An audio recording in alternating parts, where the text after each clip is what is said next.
Monsieur Wakiri Rodrigue, vous êtes le président du club de la Chine en Côte d'Ivoire.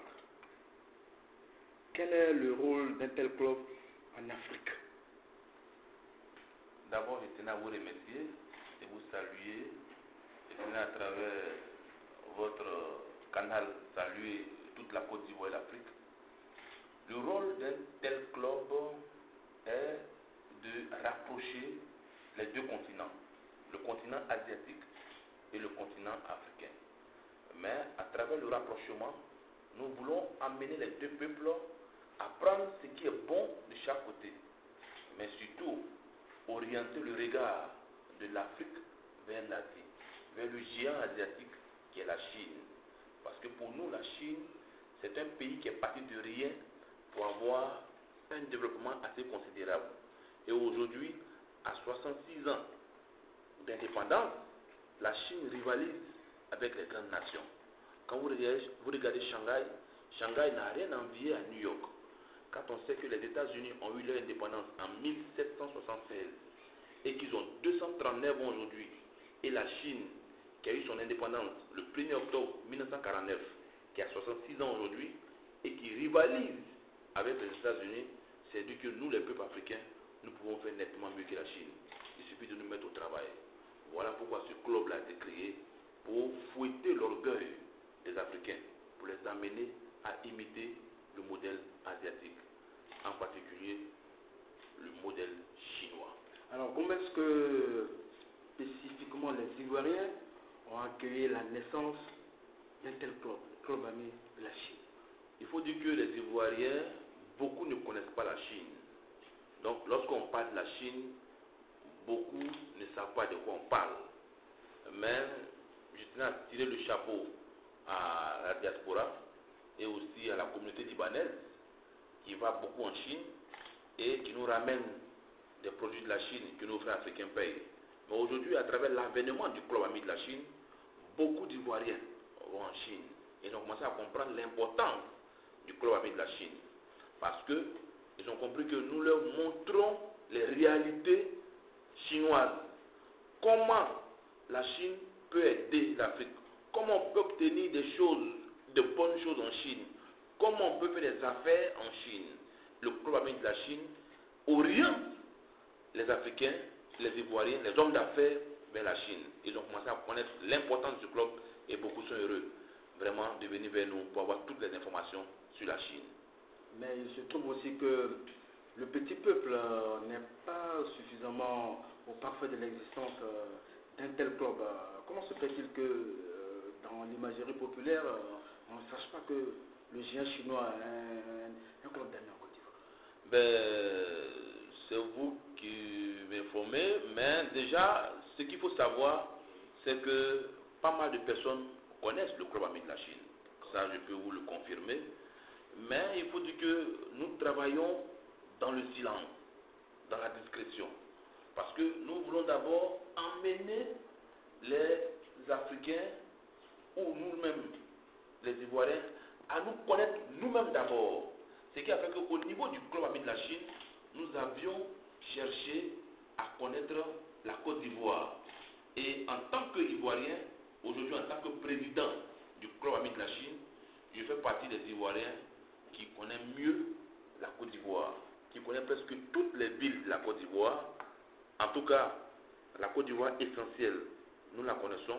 Nous pensons que c'était d'abord ce travail qu'il fallait faire pour maintenant dire à nos frères et nos amis chinois que notre pays que nous connaissons là regorge beaucoup de potentialités qui peuvent venir ensemble pour que nous les exploitions, pour que nous fassions ce partenariat gagnant-gagnant dont ils sont les promoteurs, pour que la Côte d'Ivoire gagne et que la Chine aussi gagne. Aujourd'hui, nous avons décidé de sortir aux yeux du monde pour dire à toute la Côte d'Ivoire qu'il y a un club ami de la Chine qui existe depuis 2003, qui ne cesse de consolider les liens d'amitié entre la Chine et la Côte d'Ivoire dans tous les domaines. Dans le domaine agricole, dans le domaine médical, dans le domaine culturel et dans le domaine économique.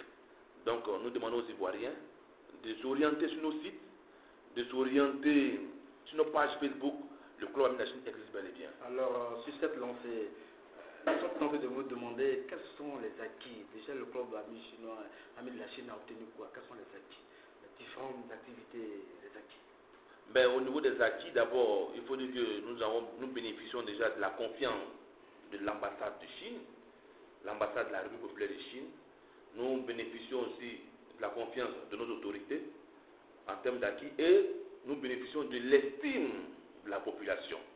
Parce qu'à travers le Club Ami de la Chine, nous avons posé des actions auprès des populations de la Côte d'Ivoire.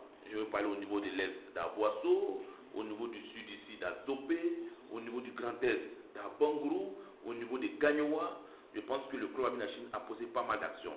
Et aujourd'hui, comme je l'ai dit, le Club Ami de la Chine détient des engrais biologiques pour amener nos parents planteurs à avoir un très bon rendement pour permettre à ce que la Côte d'Ivoire soit un pays autosuffisant alimentaire pour conquérir tout le marché de l'UEMOA.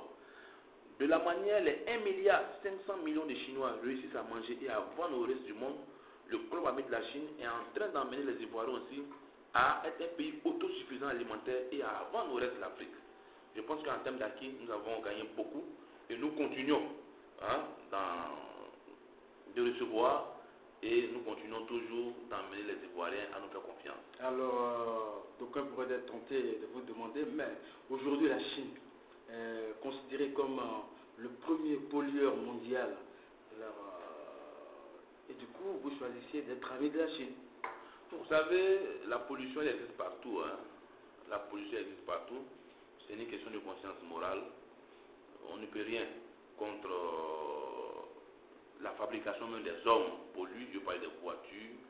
La Chine, on peut le considérer comme le premier pollueur mondial du fait de sa population. Mais aujourd'hui, la Chine est en train de lutter véritablement contre cette pollution-là. Vous savez, c'est vrai que c'est un pays qui fait 1,5 milliard d'habitants. Vous savez, c'est un pays qui fait 1,5 milliard d'habitants. Mais ils sont en train de lutter résolument contre cette pollution. Ne voyez pas la Chine comme un pays véritablement condensé. Autant ils font 1,5 milliard d'habitants, autant la Chine fait 9,6 millions km², la superficie de la Chine. Pour dire que c'est 1,9 milliard, c'est 1,5 milliard d'habitants, on va dire même proche même dans la Chine.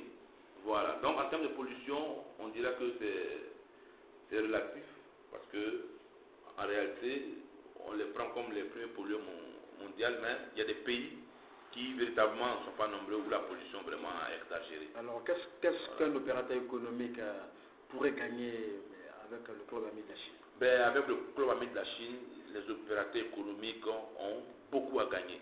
D'abord, nous pouvons les orienter en termes d'opportunités d'affaires en Chine. Nous pouvons leur conseiller des partenaires crédibles. Nous sommes en contact avec l'association des Ivoiriens résidant en Chine, à Guangzhou et aussi à Shanghai. Donc, à travers le Club Ami de la Chine, il peut y avoir des partenaires crédibles. À travers le Club Ami de la Chine, ils peuvent être orientés. À travers le Club Ami de la Chine, ils peuvent faire de bonnes affaires en Chine. Je pense que le Club Ami de la Chine est là pour les aider, mais c'est aussi vice-versa. Le Club Ami de la Chine aussi oriente la communauté chinoise en Côte d'Ivoire. Nous permettons à ce que la communauté chinoise en Côte d'Ivoire n'ait pas de difficultés dans toutes leurs démarches. Nous avons parmi nous des membres du club qui parlent très bien le chinois et qui sont un peu des relais entre la communauté chinoise et nos frères ivoiriens. Et nous les orientons dans tous les domaines pour leur faciliter la tâche. Nous veillons à ce qu'ils soient en bonne sécurité et nous veillons à ce qu'il y ait une certaine cordialité entre les peuples chinois et les peuples ivoiriens. Alors, la Côte d'Ivoire est sortie d'une élection plus ou moins apaisée. Quel est l'appel que vous avez maintenant au terme de cette interview à lancer aux Chinois et aux Ivoiriens relativement à l'existence même du Club Ami de la Chine? Alors, le Club Ami de la Chine, d'abord, tenait à féliciter tous les Ivoiriens pour cette élection apaisée. Le Club Ami de la Chine tenait à saluer l'esprit de maturité de nos leaders politiques. Les élections étant finies, le président élu étant le président Alassane Ouattara, que nous félicitons, place au développement. Nous, en tant que Club Ami de la Chine, nous nous inscrivons dans la vision du développement du président. Nous allons, à notre côté, emmener tous ces opérateurs économiques chinois qui voudraient venir en Afrique de venir saisir des opportunités en Côte d'Ivoire. Nous tenons à saluer le CPC pour tous ces efforts que le CPC fait à travers nos hommes d'affaires qu'ils envoient en Chine à des forums. Nous tenons aussi à les remercier. Il y a aussi des cabinets privés, comme le cabinet PKD, qui fait beaucoup dans la coopération Chine-Côte d'Ivoire à travers des activités économiques qu'ils organisent. Et à tous ces événements, le Club Ami de la Chine est bien évidemment associé pour les aider à mener à bien toutes ces grandes missions-là. Et nous sommes déjà, nous à notre niveau, en train de préparer des événements hautement culturels, le festival culturel gastronomique asiatique d'Abidjan, pour emmener nos frères ivoiriens à manger sain et chinois. Nous accompagnons certains partenaires dans le salon international de la promotion des produits made in Côte d'Ivoire en Chine. Alors vous comprenez que le Club Ami de la Chine est en train de poser de grandes bases pour la consolidation et la redynamisation des liens d'amitié entre la Chine et la Côte d'Ivoire. Je tenais aussi, à travers votre micro, lancer un appel au gouvernement chinois. Lancer un appel au gouvernement chinois parce que pour nous, il serait important qu'une visite du chef de l'État chinois, M. Xi Jinping, se fasse en Côte d'Ivoire. La Côte d'Ivoire qui est la plaque tournante de l'Afrique de l'Ouest, la Côte d'Ivoire qui est le poumon économique de l'Afrique de l'Ouest.